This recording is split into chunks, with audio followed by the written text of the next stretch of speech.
That is a delicious sound right there.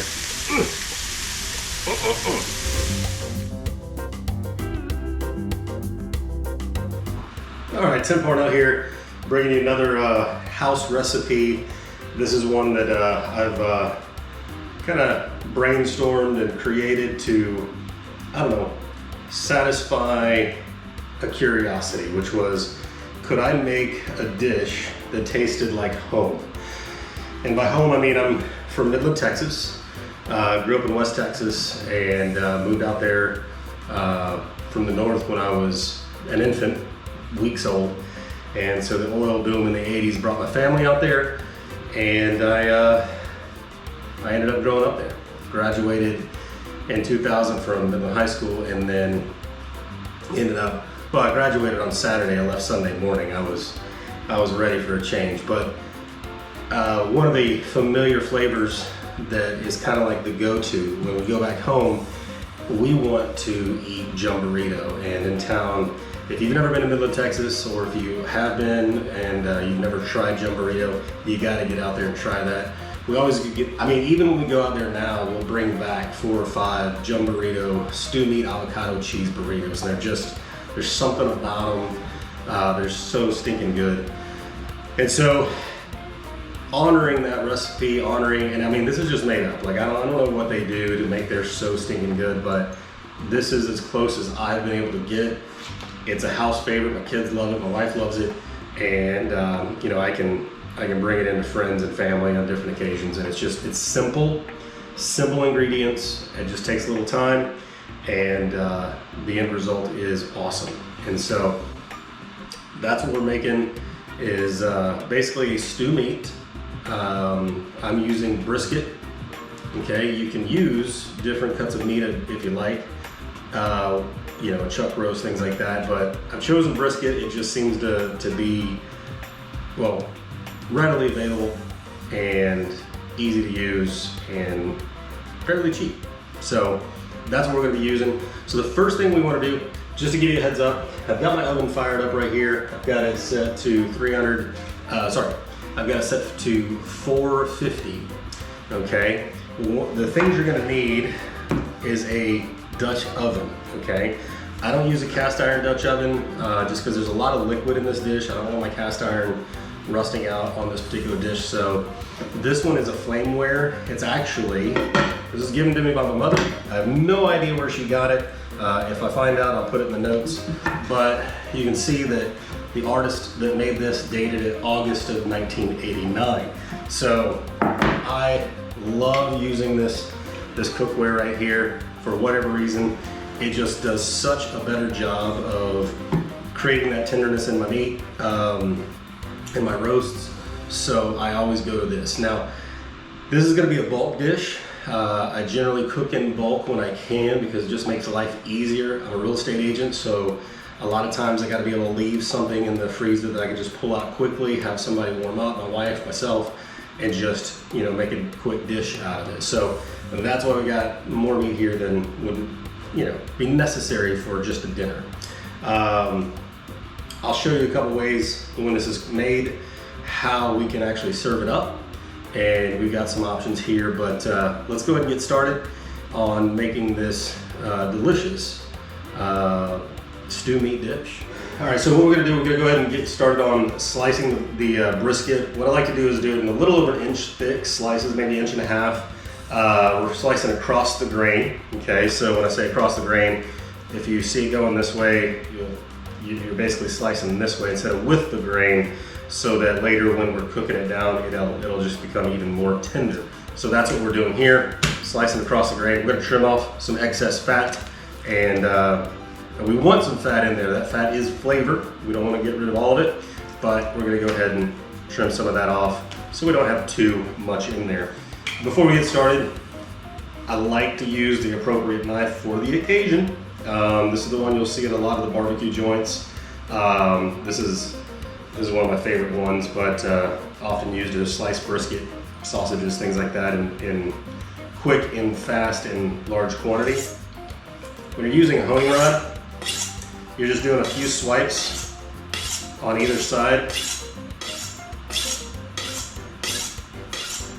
just to kind of get that edge back on there so it makes quick work of the slicing.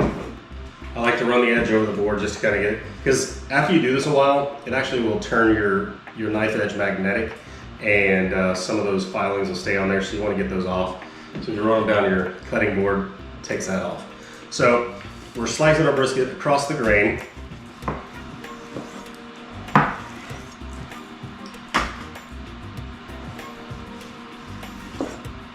It does not have to be perfect, okay?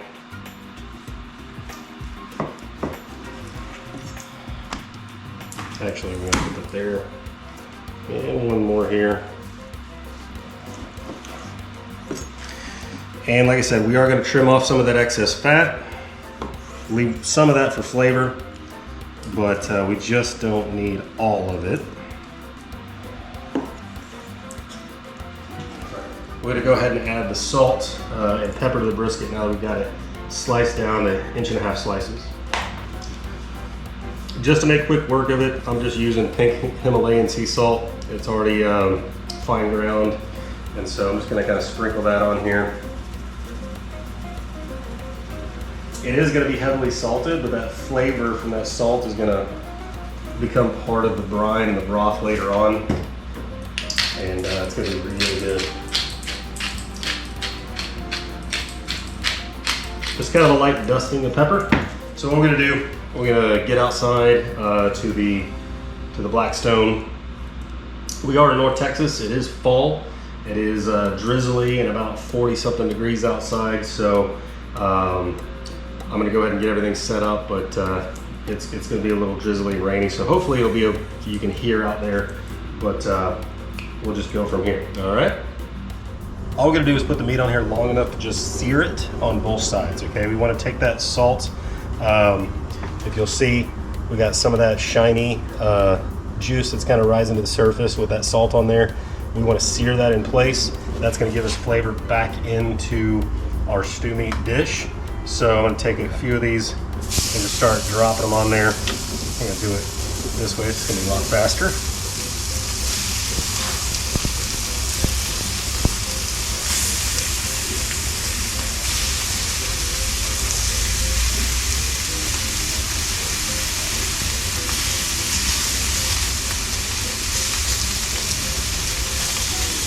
All right.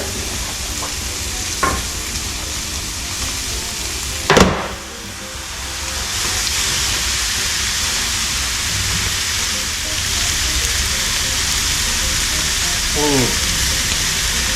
That is a delicious sound right there.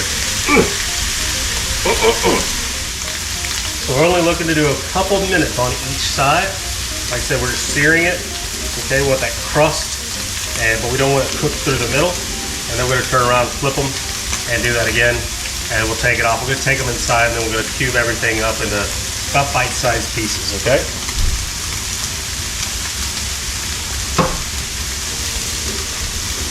That's what you're looking for on the crust, okay?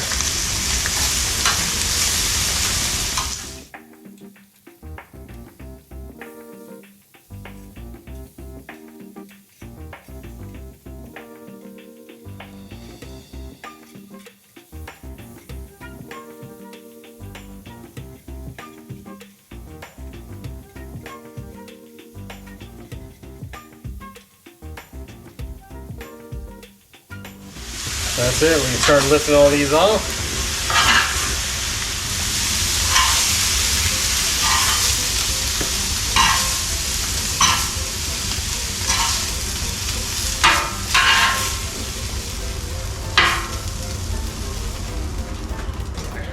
I'm gonna go ahead and open up our flameware Dutch oven, and so I can start dropping in our cubed up meat.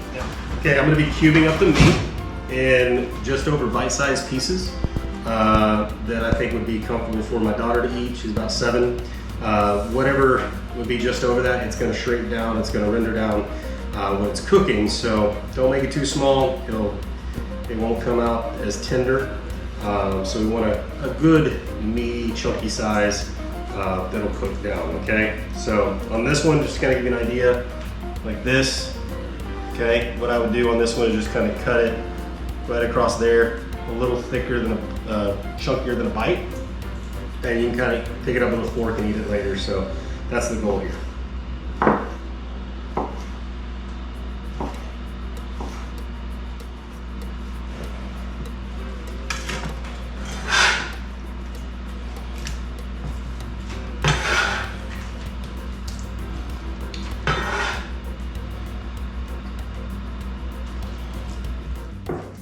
What we're gonna do is we're gonna take some of these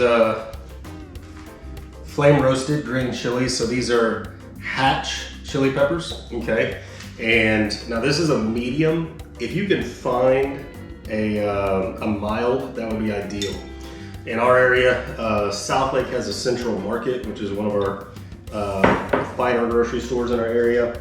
And the Central Market has, seasonally, has fire roasted Hatch green chilies. And they are definitely medium. They're not too spicy at all. I like to buy those by the pounds, make my own kind of chili paste or chili salsa. And it's just, all I'm doing is grinding them out or blending them up so that I can use them for this dish. And that's it. And so if you can do that, that's fantastic. It makes it, in my opinion, even better flavor. This one comes out a little spicier because that medium is a little hot for my family. I think it's amazing, and there's some things you can do as far as bringing the temperature down on that palate. One of the things we do is we actually put in a little sour cream. When you mix in some avocado, if you do it as a stew, you throw in some avocado, a little sour cream, it brings that heat down, and I'll show you what that will look like when we get this thing done, okay? But as for now, we've got salt and peppered and seared and cubed brisket, okay, in about 1.5 inch by 1.5 inch cubes, okay? So we dump this in. That's it. And this is for about 2 of those brisket caps. This is a 16-ounce jar, so about a pound of green chili salsa or Hatch green chili salsa. So we're gonna get that in there. Now I'm gonna add enough water to be above the meat, but about 1 inch below the ring, okay? So we don't wanna overfill it because once it goes in that oven, it's gonna be, once it starts bubbling, it's gonna be going crazy in there. We don't wanna boil it over, so. Okay, so I'm gonna go ahead and pour some water in here, like I said, to about 1 inch, if you put your finger in here, below that, but still covering all that meat.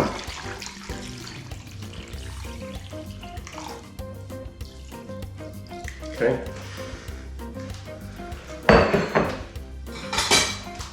And then we'll mix it up. And we're gonna keep an eye, we're gonna put this in the oven at 450 degrees. We're gonna keep an eye on it. Do not open the lid until the first hour is up. When you open it, all you're checking for is, do you need to add water, okay? Depending on how much water your cooker keeps in, you may have to add less or more, but you want it about the same level over time, just to keep it from drying out while it's cooking. So check it out about an hour at 450 degrees.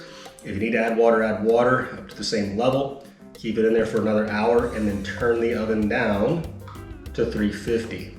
And at that point, you're checking it every about 45 minutes. And the way I cook, all I do is every 45 minutes, I'll grab one of these, I'll pull it out, let it cool down, and I'll bite it. If it's the tenderness I want and the flavor I'm looking for, it's ready to go. If it's not, I keep cooking, okay? It will become tender over time, so cook until that is, and this is ready to go. So that is it. That is your ingredients for flavor for this dish. Literally, it is brisket. It's brisket, salt, pepper, and your green Hatch chilies. That's it. So we've been cooking the stew meat now. It's gone through 2 hours at 450 degrees. And now I've got it at about an hour at 350. I've checked it at about 1 hour intervals to make sure there's enough liquid in there. I'm gonna go ahead and check it, and I haven't had to fill it up yet. But I'm gonna go ahead and check it one more time just to see where we're at. And if I need to make an adjustment, add some liquid. I will pull a little bit out, set it on the counter. I wanna try it and make sure that the meat is getting to a tender place that I want it to be and that right texture. So I'm gonna go ahead and do that now and see where we're at.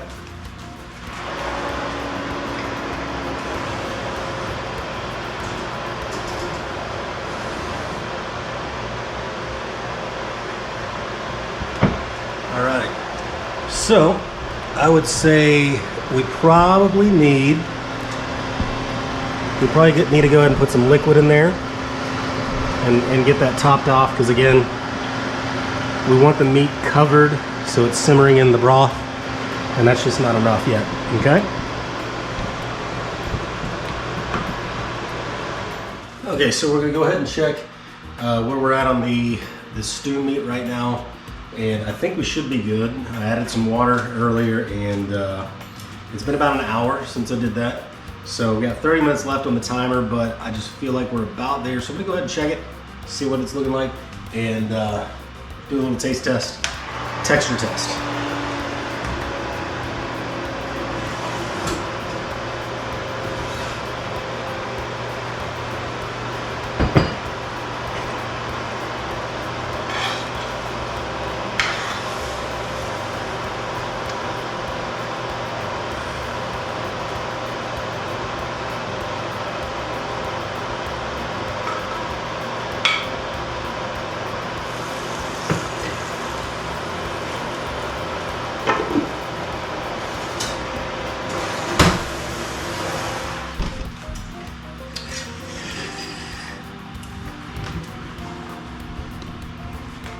Okay, so here we are.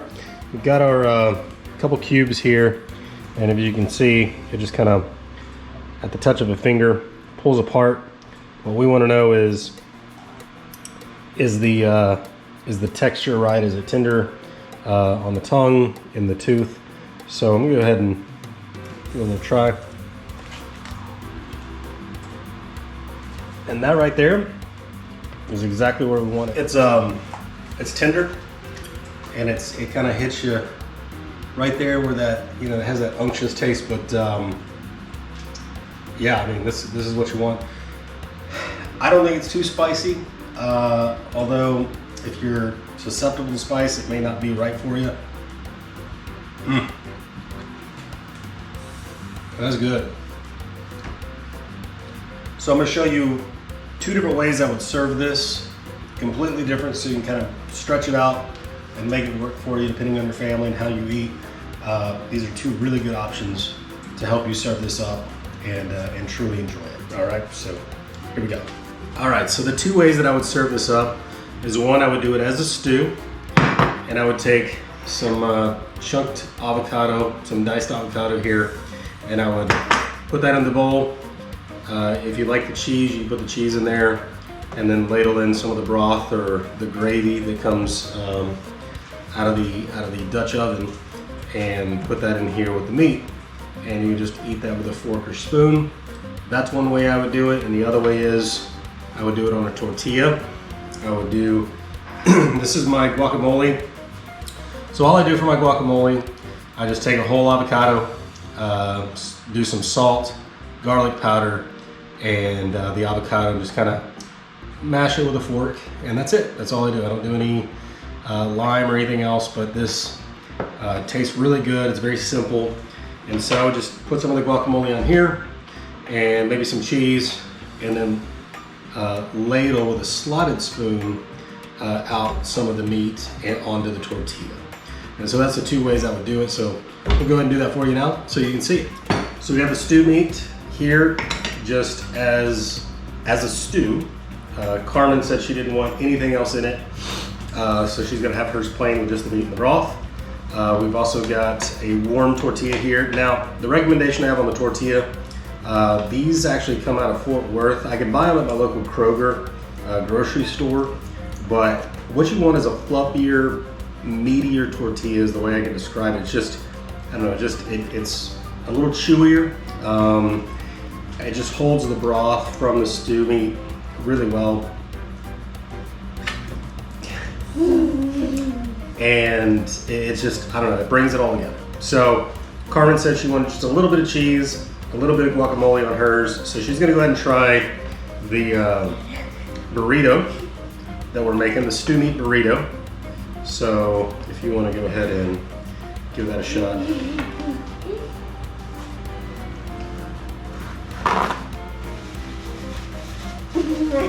Hey. I don't know what to say. Either one. There's too much bread on this side. Too much bread. Don't eat just eat it from the other end.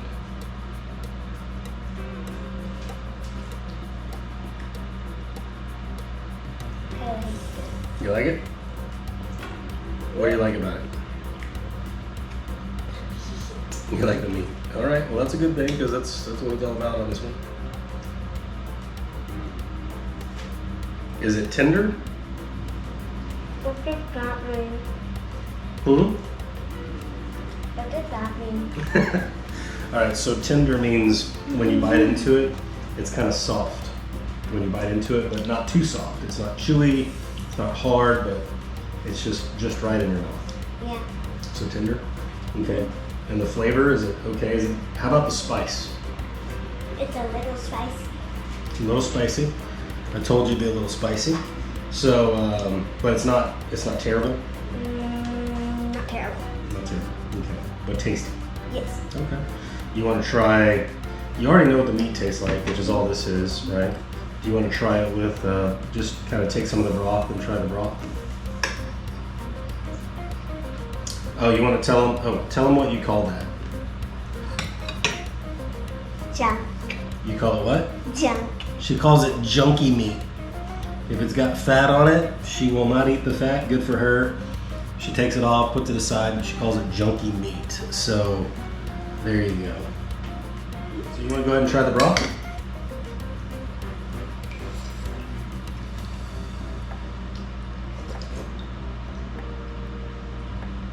What's the flavor to you?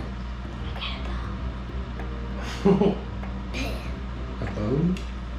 Oh, it's something hard there. Oh, I think that's a seed. That's a seed from. Is this? What do you think? It's spicy. It's spicy. Yeah, I know. I told you. I thought it would be spicy. So yeah, I think it's perfect. As far as the spice goes, but you know, Daddy likes spice, right? Yeah, yeah. All right. But what about the meat? You think the meat's good though? Yeah. Okay. So if we pack this for you for lunch, what would you prefer, a burrito or a stew meat? You want the burrito? Okay. We can do that. So there's two ways to serve your stew meat. I like mine like Carmen does in the. So I like a little bit more cheese than Carmen does, so I put some on mine.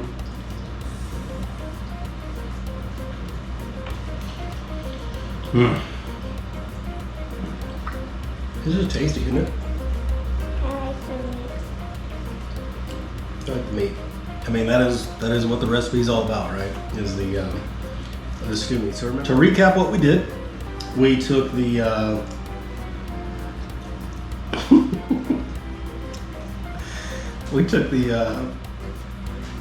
basically we had 3 caps of brisket caps that we started off with. We really only used 2 because that's all I could fit in my Dutch oven. We cut those to 1.5 inch thick slices, salt and peppered them, and then we seared them on both sides just to give them a crust. Then we cubed them into just over a bite-sized piece, put those into the Dutch oven, and then put in our jar of 16 ounces of Hatch green chilies.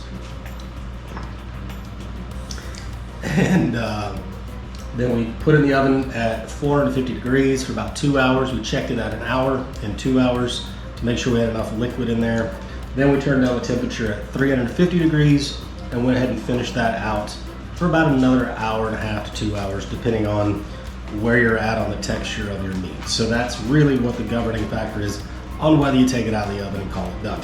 And so after that, we're serving it up as a burrito, which is what's inspired by Jum Burrito, my hometown restaurant that just really inspired this dish on my part. But so that's the stew meat avocado cheese burrito that we're trying here, or you can just do it as a stewed meat, and you can add avocado to it, cheese, sour cream. Sour cream would actually take some of the heat out of the broth. If you want to do that, just kind of changes the texture a little bit, but it's delicious nonetheless. So anyway, that is the recipe. I hope you enjoy it. If you try it, please post a comment down below. Let me know what you think of it.